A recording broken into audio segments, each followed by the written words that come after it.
नमस्कार प्यारे विद्यार्थियों, आप सभी को प्रणाम।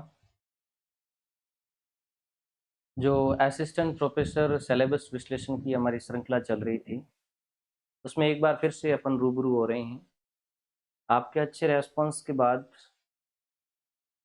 हमें इस बात की खुशी है कि हमारी ये जो क्लासें हैं, ये आपको सफलता के मंजिल तक ले जाने में कुछ हद तक सहयोग करेगी। पिछले कुछ दिनों से सिलेबस विश्लेषण के कुछ पार्ट बाकी रह गए थे और आप सबकी जो डिमांड है जायज़ रहती है। डिमांड प्रत्येक बच्चा चाहता है कि जो कड़ी शुरू की थी उससे बेनिफिट मिलता है तो वो कड़ियाँ जल्दी आए। कुछ टाइम बीत जाने के लिए मैं आपसे माफ़ी चाहता हूँ। आज जो हमारा सिलेबस विश्लेषण का चैप्टर रहेगा वो ट्रांसपोर्ट ज्योग्राफी रहेगा। हालांकि ये इंडस्ट्रियल ज्योग्राफी का पार्ट है और 8 से 10 क्वेश्चन रहते हैं। टोटल इंडस्ट्रियल और ट्रांसपोर्ट ज्योग्राफी के 15 से 18 क्वेश्चन रहते हैं, तो हम एक पॉसिबिलिटी बनती है 8 से 10 क्वेश्चनों की। काफ़ी टफ चैप्टर है क्योंकि पीजी और यूजी लेवल पे इसको बहुत कम पढ़ाया जाता है। पीजी लेवल पे सिंपली इसके कुछ चैप्टर चलते हैं।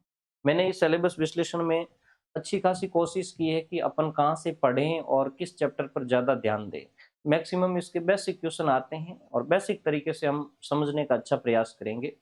और दो चीज़ें मैं आपको और बताना चाहता हूँ कि जो मेरा एप्लीकेशन था एन के ज्योग्राफी पॉइंट, उस पे मैंने आपको पूर्व में भी बताया था कि भाई हमारा जो जियो स्पेसिफिक टेक्निक्स का कोर्स है वो प्रोवाइड हमने करवा दिया गया है। मुझे खुशी इस बात की है कि उसके 25 वीडियो है वो हमने डाल दिए गए हैं, 25 क्लासें हैं और जिसमें जियो स्पेसिफिक टेक्निक्स के संपूर्ण चैप्टर को अच्छी तरीके से वर्णित करके और आपके सामने लाया गया आपके बीच में। और उस पर जो बच्चों का रेस्पॉन्स मिला है उन सबको मैं यूट्यूब के माध्यम से धन्यवाद देना चाहता हूँ कि आप सब ने अच्छा समझा। हालांकि मुझे इस बात की खुशी है कि आप उसको अच्छा फील कर रहे हैं कि हमें एक बेस्ट मटेरियल मिला है। और जो भी विद्यार्थी आप वहाँ प्लेटफॉर्म पे आना चाहते हैं आ सकते हैं। और जियो स्पेसिफिक टेक्निक्स का पूरा कोर्स पढ़ा है, विथ नोट्स पढ़ा है। और मैं आपको ये भी कहता हूँ कि वो सिंपल नोट्स है। और मैं आपको ये भी बताना चाहता हूँ कि आपको यदि वो चीज़ समझ में आती है, मेरी लैंग्वेज और पढ़ाने की जो शैली आपको समझ में आती है, चैप्टर समझ में आता है, तो ही आपको खरीदना है। उसमें जो 5 नंबर का क्लास है उसको मैंने विजिबल कर रखा है। और बाकी कुछ बच्चे कहते हैं कि नोट्स उसमें दिख नहीं रहे हैं, तो जैसे ही आप वीडियो के सामने जाओगे तो वहाँ एक एरो का निशान आएगा, उस एरो के निशान पे आपको क्लिक करना है, वहां से आपको वीडियो दिख जाएगा और वहां से आपको नोट्स भी दिख जाएंगे। सारे नोट्स डाउनलोडेबल हैं।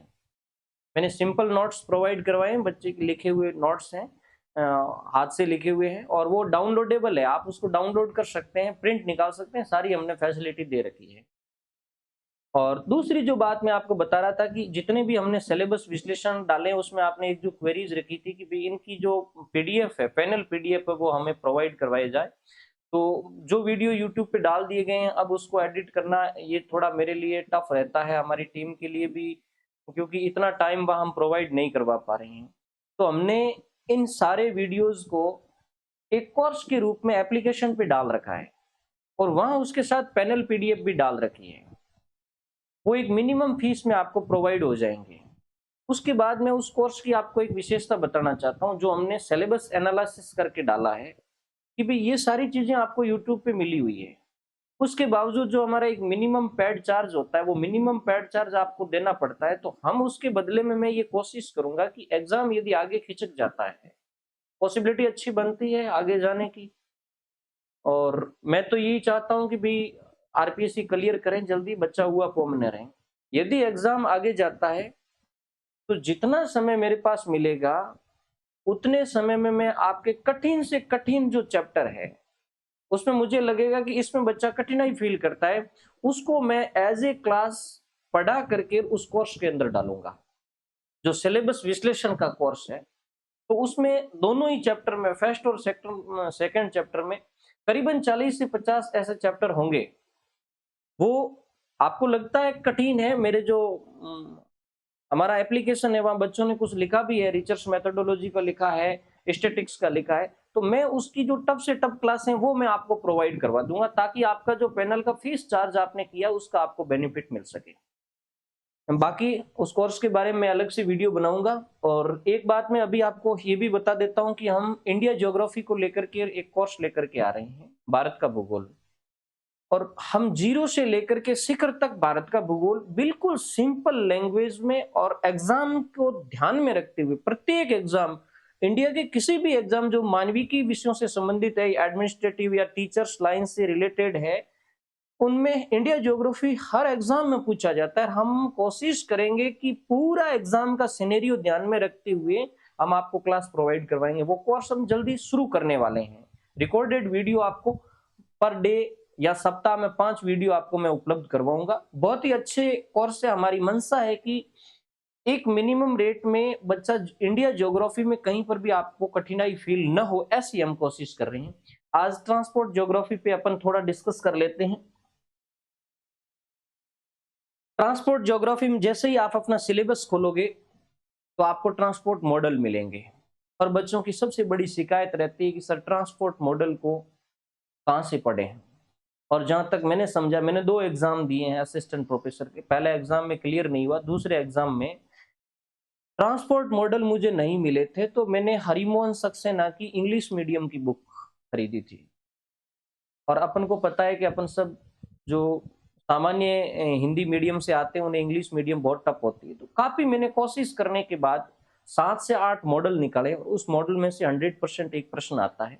मैंने बिल्कुल यहाँ इजी करने की कोशिश की कि आपको क्या क्या पढ़ना है उस मॉडल के अंदर, कौन कौन से मॉडल। देखो प्रश्न तो ये आता है कौन सा मॉडल किसने दिया, प्रश्न तो ये आ सकता है, बस अपना बिहेव है उस प्रश्न के प्रति क्या होना चाहिए, हम उस प्रश्न को किस तरीके से समझे। तो मैंने बिल्कुल सिंपल किया है कि आपको परिवहन विकास के या ट्रांसपोर्ट डेवलपमेंट के कौन से मॉडल आपको देखने हैं। देखो जब भी आपको जहां से भी आप पढ़ो, मैं ये नहीं कहूंगा कि आप हरिमोहन सक्सेना से पढ़ें, आप कहीं से भी पढ़ें, आप व्हाइट और सीनियर का मॉडल अवश्य पढ़ें। कोई लंबा नहीं पढ़ना। इसके अंदर 5 तत्व दिए हैं और 5 तत्व उसने किसने दिए हैं, किसके लिए दिए हैं, परिवहन तंत्र के विकास के लिए उसने 5 तत्व दिए। कोई ज्यादा ध्यान नहीं रखना है। व्हाइट और सीनियर का मॉडल कब आया, 1983 के अंदर। थोड़ा सिंपल पढ़ लेना, उसने मॉडल में कौन कौन से फैक्ट बताए हैं। और एक उन्होंने परिवहन तंत्र के विकास के लिए जो 5 तत्व दिए हैं, भौतिक तत्व, आर्थिक, राजनीतिक, सामाजिक, सांस्कृतिक करके ऐसे 5 तत्व है, वो याद कर लेना, बाकी गहरा मत पढ़ना। उसके बाद एक्स्ट्रास और विलियम का मॉडल अच्छा मॉडल है। एक तो सन याद रख लेना, 1971 के अंदर आया था। मैंने जो चीज लिखी है वो वैल्यूएबल थी इसीलिए लिखी है। हो सकता है कई बार मॉडल और उसके सन का प्रश्न आ जाए। तो 1971 में आया था। ध्यान रखना इस मॉडल के 3 चरण हैं। इसने परिवहन विकास के 3 चरण बताए थे, एकाग्रता चरण, शामिल चरण और चरणबद्ध चरण। किस तरीके से ट्रांसपोर्ट जो विकसित होता है वो एकाग्रता चरण के अंदर किस तरीके से होगा, उसके बाद शामिल चरण में वो क्या आएगा, और चरणबद्ध चरण के अंदर उसके मार्ग किस तरीके से फैलेंगे, इसको लेकर के मॉडल दिया है। लॉन्चे का मॉडल बहुत अच्छा मॉडल है, 1965 के अंदर आया था, इसको भी आप देख लेना। उसके बाद टीएमजी अच्छी तरीके से विस्तार से पढ़ना, प्रश्न की अच्छी संभावना है। टाफे, मॉरिल और गोल्ड मॉडल 3 विद्वानों ने दिया था। टाफे, मॉरिल और गोल्ड मॉडल 1963 के अंदर आया था टीएमजी मॉडल। मैंने आपको जब विस्तार से पढ़ोगे टीएमजी मॉडल तो ये किस फील्ड के अंदर ऑब्जर्वेशन के बाद आया, यानी इन तीनों विद्वानों ने कहाँ स्टडी की, तो इन्होंने घाना और नाइजीरिया के अंदर स्टडी की थी, इसका प्रश्न भी बन सकता है। इन्होंने अलग अलग देशों के अंदर परिवहन विकास की अलग अलग अवस्था बताई थी। आपको ध्यान रखना है, इन्होंने अविकसित देशों के लिए 4 स्टेज बताए थे, विकासशील देशों के लिए 6 स्टेज बताए थे, और फिर विकासशील का इन्होंने वर्णन किया अच्छी तरीके से। आपको याद रखना है प्रत्येक स्टेप के अंदर किस तरीके से ट्रांसपोर्ट डेवलप्ड होता है, कितने लिंक्स बनते हैं, कौन से लिंक्स कैसे जुड़ते हैं, इस मॉडल को आप ढंग से पढ़ लेना। और मैं तो आपको ये भी सलाह दूंगा कि ये मॉडल आपको इंग्लिश मीडियम से, इसके अलावा आप टीएमजी मॉडल करके यूट्यूब पे भी सर्च कर लेना, गूगल पे भी सर्च कर लेना, कहीं विकिपीडिया पे मिल जाए तो वहीं सर्च कर लेना, आपके पास टाइम हो तो। इस बाकी वालों पे इतना आपको माथापच्ची करने की जरूरत नहीं, इस मॉडल को आप विस्तार से समझना। इसके अलावा ओलाबा का मॉडल 1983 के अंदर आया था पश्चिम अफ्रीका के ग्रामीण क्षेत्रों में। इसी टीएमजी मॉडल को उसने लागू करने की कोशिश की। कोई लंबा आपको पढ़ने की जरूरत नहीं, इतना ध्यान रखना ओलाबा का मॉडल पश्चिम अफ्रीका के लिए वैल्यूएबल था। इसके अलावा स्पेशल एक्सप्लोरेशन मॉडल गोल्ड ने दिया था, अकेले गोल्ड ने। वो जो ऊपर वाला था ये टीएमजी तीनों का है, टाफे, मॉरिल और गोल्ड तीनों का है। जबकि ये अकेले गोल्ड ने दिया था। ये चीज आपको ध्यान रखनी है। कौन सा? Special exploration model. ये स्पेसिफिक नाम है इसका, और स्पेसिफिक नाम है इसका मतलब उस मॉडल का सीधा सीधा प्रश्न आने की संभावना है। बाकी वाला उसके नाम पे, जैसे व्हाइट और सीनियर का मॉडल मतलब विद्वानों के नाम पे, ये एक स्पेशल नाम है, मॉडल का नाम है, और इसका जो प्रपोज्ड करने वाला व्यक्ति है वो गोल्ड है। तो ये प्रश्न बनने की ज्यादा संभावना है कि स्पेशल एक्सप्लोरेशन मॉडल किसने दिया? गोल्ड ने दिया 1966 के अंदर। उसके बाद मॉडल में वांछे का मर्केंटाइल मॉडल बहुत ही इंपॉर्टेंट है। अब ये भी मॉडल का नाम है, मर्केंटाइल मॉडल या मार्केंटाइल मॉडल, बाजार आधारित मॉडल था इसलिए मार्केंटाइल मॉडल बन गया।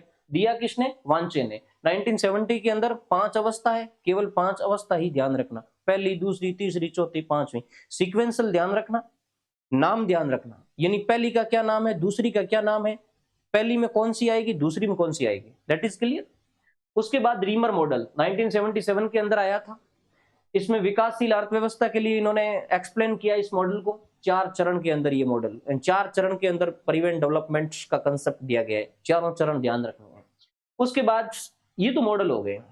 उसके बाद ट्रांसपोर्ट ज्योग्राफी को लेकर के और एक अप्रोच है, एक उपागम है, एक थियरी है। हालांकि ये मॉडल से रिलेटेड नहीं है, बट मैं जब उस बुक को पढ़ रहा था तो मुझे लगा कि कहीं न कहीं as a theory, as a concept इसको पूछा जा सकता है। तो एक ट्रांसपोर्ट ज्योग्राफी के अंदर थियरी चलती है या अप्रोच चलता है, सिस्टमेटिक अप्रोच, जिसको व्यवस्थित उपागम कहते हैं। अब मैंने ये चीज इसलिए लिखी कि आपको केवल ये नाम ध्यान रखना है कि सिस्टमेटिक अप्रोच ट्रांसपोर्ट ज्योग्राफी में किसने इंप्लीमेंट किया, किसने इसको प्रतिपादित किया? तो ये किया उल्मैन ने। अब उल्मान का सिद्धांत किससे संबंधित है? ट्रांसपोर्ट ज्योग्राफी से संबंधित है। सिद्धांत का नाम क्या है? व्यवस्थित उपागम या व्यवस्थित सिद्धांत। उल्मान ने परिवहन विकास के 3 कारक बताए हैं कि किसी भी क्षेत्र के अंदर ट्रांसपोर्ट डेवलपमेंट होता है, उसके पीछे 3 मेजर फैक्टर होते हैं। क्या? नंबर 1 संपूरकता, बस इन नामों को रट लेना। इसीलिए मैंने ये बताया है, इसीलिए दिया है कि कहीं हम पढ़े ही नहीं, और ये एक एग्जामिनर की स्ट्रेटजी होती है। एक क्या कि किसी हॉल थ्योरी को सबसे ऊपर से उठाना, उसके प्रश्न को ऊपर से उठाना। अपन क्या थ्योरी के अंदर गहरे जाते हैं। अब ये थ्योरी बहुत बड़ी है, लेकिन इसमें मेजर इनपुट क्या है, मुख्य चीज क्या है? मुख्य चीज इसने जो सिस्टमेटिक अप्रोच दिया उसमें इसने बताया कि भाई ट्रांसपोर्ट डेवलपमेंट के 3 कारण होते हैं। अब इन कारणों का अपन विस्तार से पढ़ लेते हैं, लेकिन जैसे ही प्रश्न आता है इन कारणों के नाम भूल जाते हैं। 3 तो दिए थे, लेकिन क्या था? नंबर 1 संपूरकता, नंबर 2 मध्यवर्ती अवसर, और नंबर 3 स्थानांतरणशीलता। ये 3 शब्द आपको ध्यान रखने, कहीं मिल जाए तो इन तीनों का विस्तार से पढ़ना है। एक आपकी हमेशा शिकायत रहती है, आप पर्सनली लिखते हैं कि सर थोड़ा विस्तार से कर दीजिए प्लीज, ये केवल सिलेबस विश्लेषण है। मेरा ध्येय यही था, जब मैंने ये शुरू किया था उस समय मेरा ध्येय केवल यही था कि भाई मैं बच्चों को बता दूं कि ये चीजें आपको पढ़नी है। अब यहां मैं मध्यवर्ती अवसर को मैं समझाने जाऊं तो उसमें कौन कौन सी चीजें आएगी, फिर किस तरीके से वो मध्यवर्ती अवसर प्रभावित करेंगे विकास को, ट्रांसपोर्टेशन विकास को, ये एक लंबा चैप्टर हो जाएगा। बट मैंने आपको सिनेरियो दे दिया कि आप इसके क्राइटेरिया में रह करके पढ़ना। ये हो गया ट्रांसपोर्ट डेवलपमेंट और इनसे रिलेटेड। नेक्स्ट एक आपका जो सिलेबस के अंदर है परिवहन जाल विश्लेषण, जिसको अपन ट्रांसपोर्ट नेटवर्क एनालिसिस कहते हैं। और ट्रांसपोर्ट नेटवर्क एनालिसिस में दोनों चीजें आती है, कनेक्टिविटी भी आती है और एक्सेसिबिलिटी भी आती है। और एक ट्रांसपोर्ट एनालिसिस के अंदर ट्रांसपोर्ट कंसेप्ट आते हैं, यानी परिवहन की कुछ संकल्पनाएं आती है, कुछ ग्लोसरी भी है, इसमें शब्दावलियां भी है। आप किसी भी क्षेत्र के ट्रांसपोर्ट नेटवर्क को समझना चाहते हैं, कितने मार्ग है, किस तरीके से जुड़े हुए हैं, उनका कैसा सर्किट बनेगा, इस पूरे को आप समझना चाहते हैं, तो फिर आपको कुछ बेसिक शब्द आपको ध्यान रखने पड़ेंगे। मैंने कोशिश की है, इसको थोड़ा लंबा कोशिश की, क्योंकि बच्चों की यही प्रॉब्लम रहती है कि भाई इनमें अपन कहां कितने गहरे चले जाए। देखो, आप जैसे ही ट्रांसपोर्ट जाल विश्लेषण का चैप्टर उठाओगे, ये मैं बच्चों को सलाह दूंगा, आपको 2 जगह ये मिल जाएंगे। या तो आप किसी नेट की गाइड को उठा लीजिए, किसी भी नेट की गाइड को, मैं पर्टिकुलर किसी का प्रचार नहीं करना चाहता हूं। आपको नेट की गाइड में ये कहीं न कहीं मिल जाएगा, यदि आपके पास स्टैंडर्ड है। फॉर द एग्जाम्पल आप अरिहंत को ले लीजिए, इसके अलावा आप आर गोपाल को ले लीजिए, या आप यूथ कंपटीशन के जो क्वेश्चन पेपर है आप उनको ले लीजिए। और या फिर आपको बाई बुक पढ़ना है तो जो कोटा ओपन यूनिवर्सिटी की पीजी की इकोनॉमिक्स ज्योग्राफी चलती है उसमें आपको ये मिल जाएगा। और या फिर आपको हरिमोहन सक्सेना की इंग्लिश मीडियम की बुक में मिल जाएगा। ये आपको नेटवर्क एनालिसिस करना है, ट्रांसपोर्ट नेटवर्क एनालिसिस, तो आपको एक तो कनेक्टिविटी पढ़नी है, संयोजकता पढ़नी है। अब संयोजकता में आपको क्या पढ़ना है, अब संयोजकता क्या है ये पढ़ोगे वहां तो आपको पता चल जाएगा कनेक्टिविटी किसको कहते हैं। किसी भी क्षेत्र के अंदर कनेक्टिविटी मापन के 3 तत्व आपको किताब में मिलेंगे, उसको आप बढ़िया तरीके से पढ़ना है।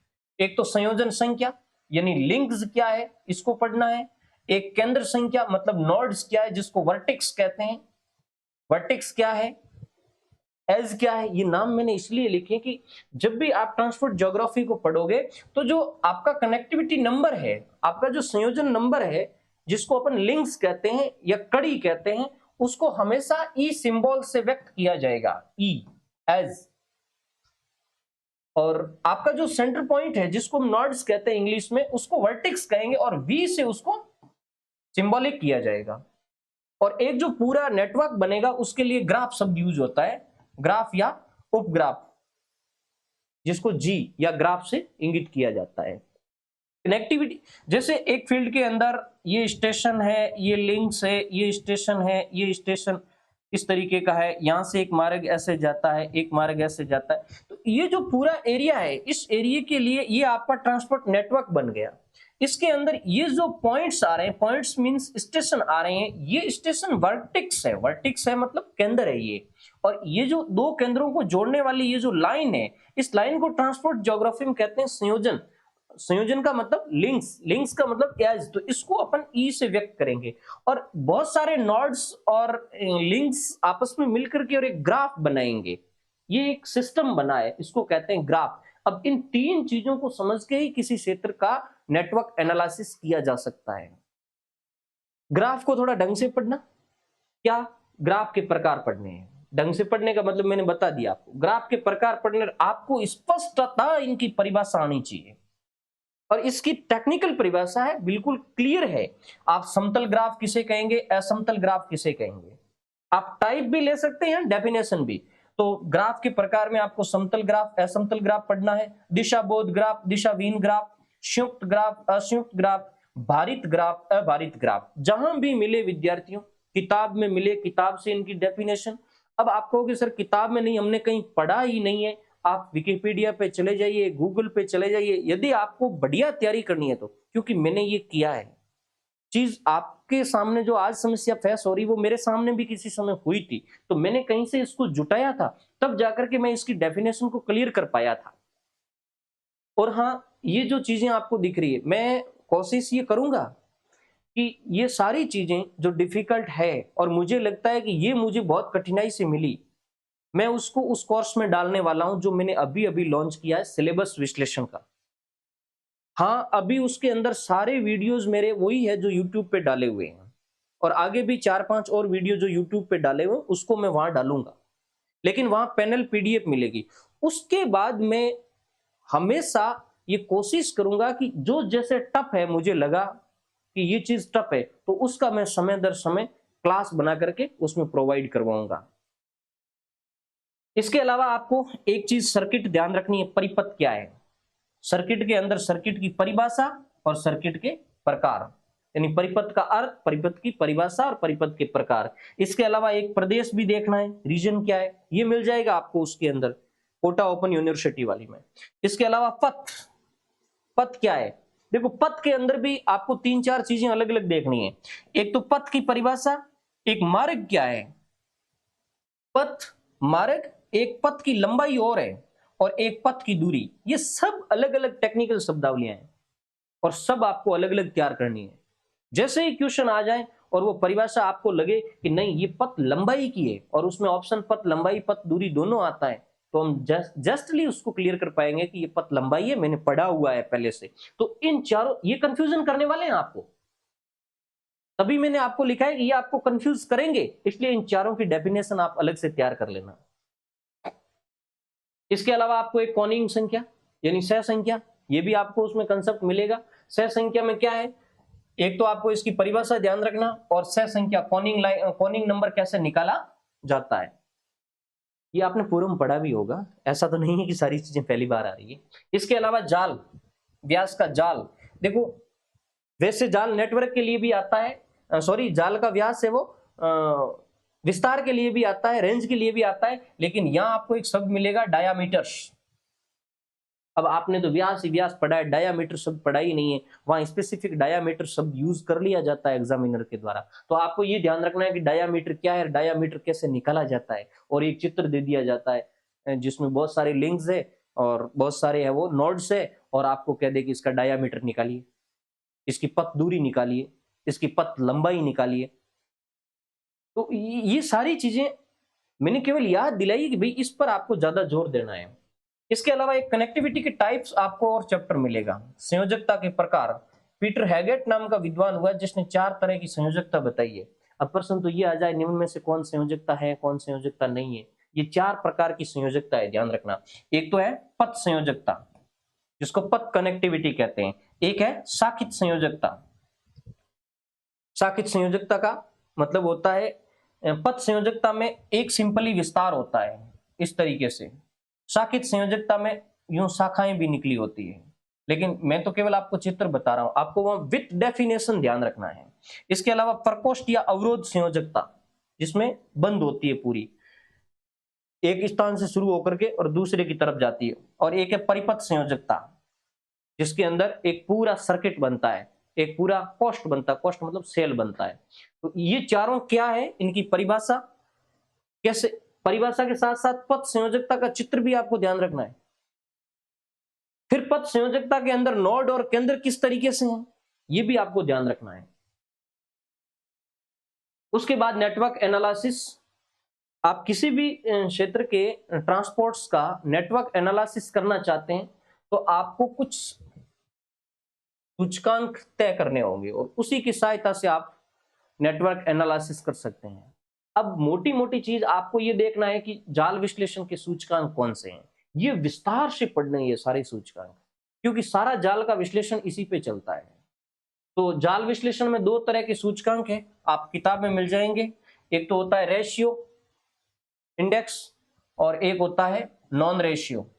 रेशियो का मतलब आनुपातिक सूचकांक, और गैर आनुपातिक सूचकांक। अब ये सीधी सीधी इंडेक्स अपने दिमाग में बिठा लेना, आनुपातिक कौन है, गैर आनुपातिक कौन है।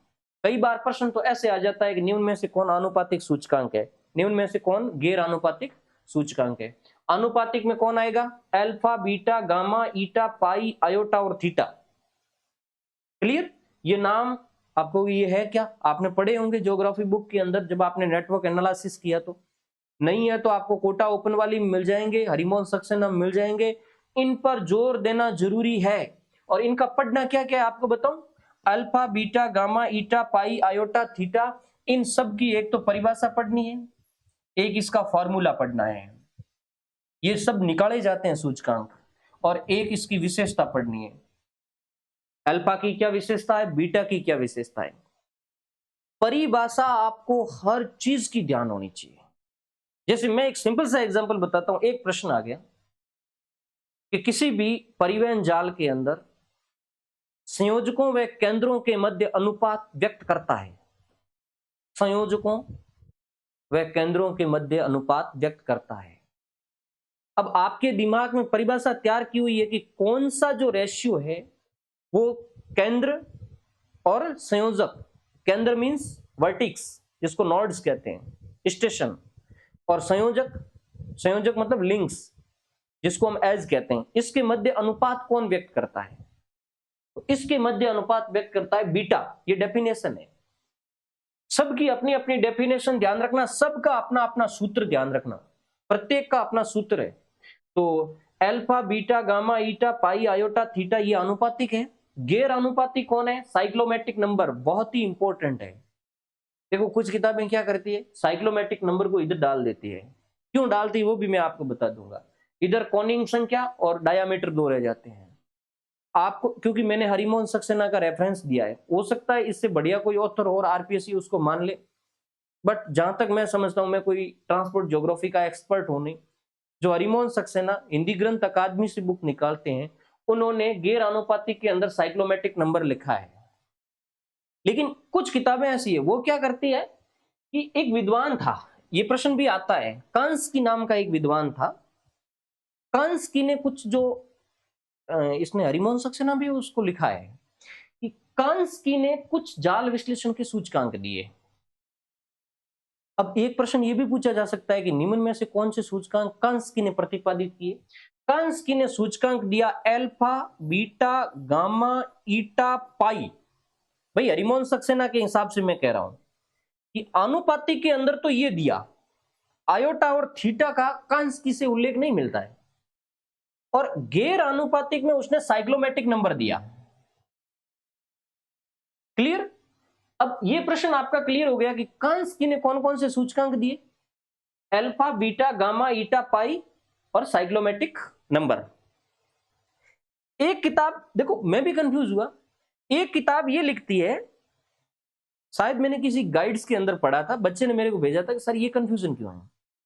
फिर मैंने देखा, उस किताब ने ये लिख दिया कि आनुपातिक सूचकांक कांस्की ने दिए थे, या कांस्की द्वारा प्रतिपादित किए गए थे आनुपातिक सूचकांक।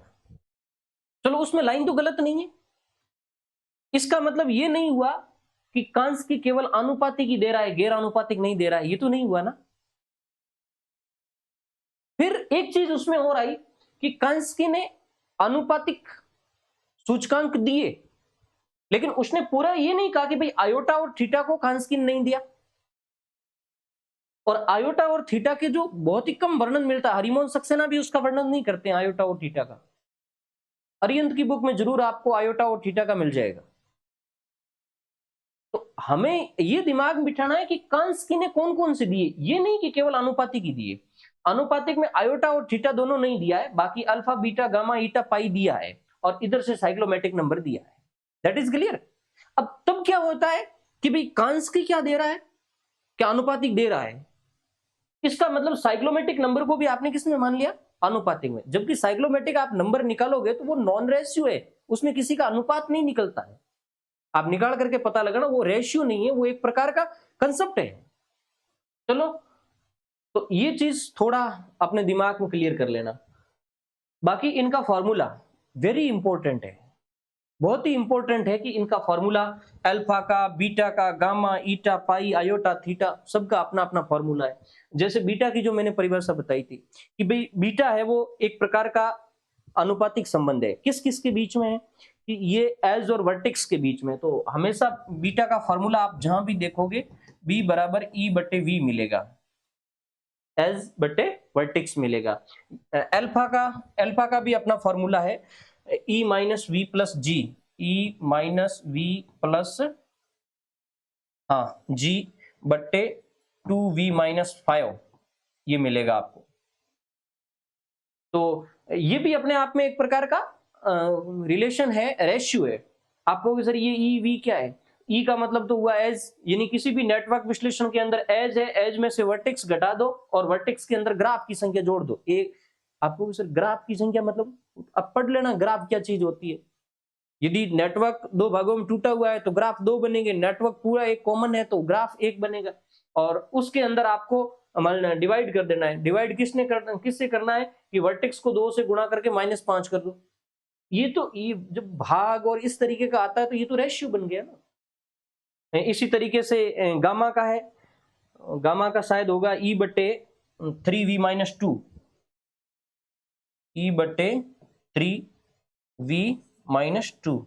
ये थोड़ा बहुत मेरे कहीं कंफ्यूजन हो जाए तो आप थोड़ा उसको क्लियर कर लेना। जहां तक मैं समझता हूं यही है। इसमें भी ई है वो एज को इंगित करेगा, वी वर्टेक्स को करेगा, और 3 और 2 ये अपने आप में स्थिरांक है, ये हर किसी नेटवर्क के साथ लगेंगे। तो इस तरीके से, हालांकि सबका दिया हुआ है, मेरे कहने की आवश्यकता ही नहीं, आप जब पढ़ोगे तो सबका सूत्र है। तो मैं ये कहता हूं आपको सूत्र पे फोकस ज्यादा करना है, सूत्र और डेफिनेशन। उसके बाद में आता है आपका अभिगम्यता, जिसको संगम अस्थल अभिगम्यता कहते हैं, एसेसिबिलिटी कहते हैं, जिसको अंग्रेजी में बोलते हैं एसेसिबिलिटी।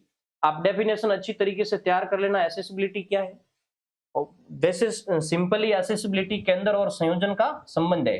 किसी भी नेटवर्क के अंदर, किसी ट्रांसपोर्ट नेटवर्क के अंदर केंद्र का मतलब स्टेशन और लिंक्स, उनका आपस के अंदर क्या कोरिलेशन है, स्टेशन फर्स्ट का स्टेशन 7 के साथ क्या है, कितने लिंक्स से होकर के वहां जाया जा सकता है, स्टेशन 2 का स्टेशन 4 के साथ क्या है, स्टेशन 1 के साथ क्या है। तो प्रत्येक स्टेशन को प्रत्येक दूसरे स्टेशनों से आपस में कनेक्टिविटी की जाती है, उसको एसेसिबिलिटी कहते हैं। तो ये केंद्र और संयोजन का संबंध दिखाता है। आप अच्छी तरीके से इसकी परिभाषा देख लेना, आप इसके रूप पढ़ना। एसेसिबिलिटी के एक प्रकार का है, संरचनात्मक या गुणात्मक एसेसिबिलिटी क्या है और मात्रात्मक एसेसिबिलिटी क्या है, दोनों की परिभाषा ढंग से देख लेना। बाकी इसमें इतना गहरा है नहीं। एक आपको चैप्टर पढ़ना है एसेसिबिलिटी को प्रभावित करने वाले कारक, बहुत ही सिंपल है, यही आर्थिक भौतिक कारक ये होंगे। इसके अलावा अभिगम्यता का मापन, इसको विस्तार से पढ़ना है। ये आपको थ्योरी एज ए कंसेप्ट मिलेगी। अभिगम्यता का मापन की कुछ विधियां हैं, जिसमें आव्यूह विधि जिसको मैट्रिक्स कहते हैं। मैट्रिक्स भी कई टाइप की है, जैसे घात आव्यूह जिसको बहुपद संयोजन कहते हैं, जिसको मैट्रिक्स टी कहते हैं। उसमें देखो कई बार आप नेट के अंदर प्रश्न वो आपका बना हुआ आता है, इंडेक्स बना हुआ आता है, तो उसमें सिंपल आ रहा है या ये घात आव्यूह आ रहा है या सिंपल मैट्रिक्स आ रहा है, यानी मैट्रिक्स टी आ रही है, मैट्रिक्स डी आ रही है या ओनली मैट्रिक्स आ रही है, उसके हिसाब से अपन को उत्तर निकालना होता है। उसमें देखो ये इस तरीके का बना हुआ आता है और उसमें ऐसे कनेक्टिविटी निकाली जाती है। 2 3 4 5, 2 3 4 5,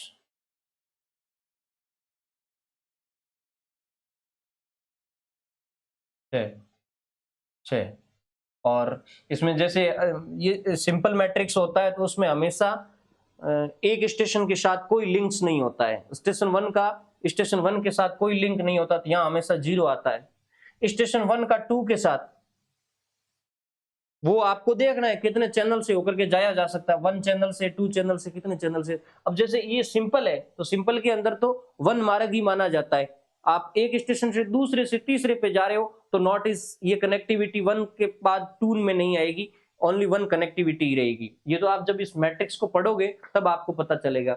और 1 से 3 के साथ जाया जाता है, तो आपका 1 है, 2 है, या इस तरीके का आपका कनेक्टिविटी दिखाएगा। 2 का 1 के साथ यदि 1 है तो 1 रहेगा, 2 का 2 के साथ 0 आएगा। इस तरीके से आपका वो जो मैट्रिक्स दिया हुआ आता है, फिर उस मैट्रिक्स में से आपको प्रश्न पूछे जाते हैं कनेक्टिविटी के। इसके अलावा एक न्यूनतम पथ आव्यूह और होता है, मैट्रिक्स डी। अब ये मैट्रिक्स टी कैसे निकलता है, मैट्रिक्स डी कैसे निकलता है, ये आपको ध्यान होना चाहिए। इसके अलावा मूल्य आव्यूह होता है एक मैट्रिक्स एल। उसमें वैसे टोटली मैट्रिक्स का, यानी मैट्रिक्स डी का, मैट्रिक्स टी का और सिंपल मैट्रिक्स का आव्यूह विधि का ज्यादा पूछा जाता है। और उसके बाद कंसेप्ट आ जाएगा परिवहन लागत। ये बहुत सिंपल है, कोई इसमें थ्योरेटिकल चीज है नहीं। परिवहन लागत की डेफिनेशन आपको ध्यान रख लेनी है। परिवहन लागत के प्रकार देखो, परिवहन लागतें कई प्रकार से डिवाइड हो सकती है। मैक्सिमम किताब के अंदर आपको परिवहन लागत के 2 प्रकार बताए जाएंगे, स्थायी लागत और परिवर्तनशील लागत।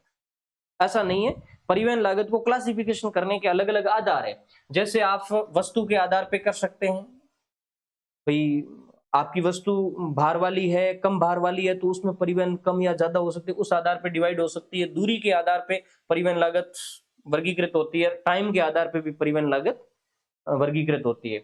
ये जो एक क्लासिफिकेशन है, ये एक जनरल क्लासिफिकेशन है, इकोनॉमी के आधार पर, आर्थिकता के आधार पर, स्थायी लागत और परिवर्तनशील लागत। तो इसका थोड़ा कंसेप्ट विस्तार से पढ़ना होता है। स्थायी लागत क्या है, परिवर्तनशील लागत क्या है, किस इंडस्ट्री के लिए लागतें स्थायी रहती है, कैसे ट्रांसपोर्ट के लिए लागतें स्थायी रहती है, कैसे ट्रांसपोर्ट के लिए लागतें परिवर्तनशील रहती है। लागत को प्रभावित करने वाले कारक, ये सिंपल है, कोई ज्यादा गहरा नहीं पढ़ना है। परिवहन लागत की विशेषताएं, ये थोड़ा देख लेना, अलग अलग परिवहन साधनों की क्या विशेषता है, अलग अलग भौतिक प्रदेशों के अंदर परिवहन लागत की क्या विशेषता रहती है। इसके अलावा एक कंसेप्ट चलता है समय स्थानिक अभिसरण प्रभाव, किसी समय और स्थान विशेष पर कनेक्टिविटी का क्या प्रभाव रहता है, ये कंसेप्ट है ट्रांसपोर्ट ज्योग्राफी में, इसको देख लेना। इसके अलावा एक चैप्टर आपको परिवहन लागत और दूरी के बीच में पढ़ना है। दूरी बढ़ने के साथ परिवहन लागतें घटेगी, ऐसे दूरी के साथ मैंने केवल दूरी बताया, इसमें बाहर का भी आपको रिलेशन देख लेना है, टाइम का भी आपको रिलेशन देख लेना है, मूल्य का भी देख लेना है। जैसे मूल्यवान वस्तुएं हैं तो उनकी लागत किस तरीके से रहेगी, भारी वस्तुओं की लागत किस तरीके से रहेगी, और हल्की वस्तुओं की लागत किस तरीके से रहेगी। और इसके अलावा यदि आपके ट्रांसपोर्ट की दूरी बढ़ती है तो लागत पर क्या इफेक्ट पड़ेगा, दूरी बढ़ने पर भार के अनुसार लागत घटेगी बढ़ेगी। देखो वेबर वाली थ्योरी के अंदर ऐसे कंसेप्ट आते हैं, वो कंसेप्ट भी आपको क्लियर करने हैं। तो ये आपका हो गया ट्रांसपोर्ट ज्योग्राफी। है छोटा लेकिन बहुत ही अच्छा है, ज्यादा हेजिटेशन लेने की कोई आपको आवश्यकता नहीं है। और फिर अगली जो हमारी विश्लेषण क्लास है, अब फर्स्ट चैप्टर के अंदर तो एक ही रही है स्टैटिक्स की, सेकंड के अंदर 2-4 रही है। जल्द कोशिश करेंगे, एग्जाम आगे जाता है तो अपन कंधे से कंधा मिला करके आपके साथ चलेंगे।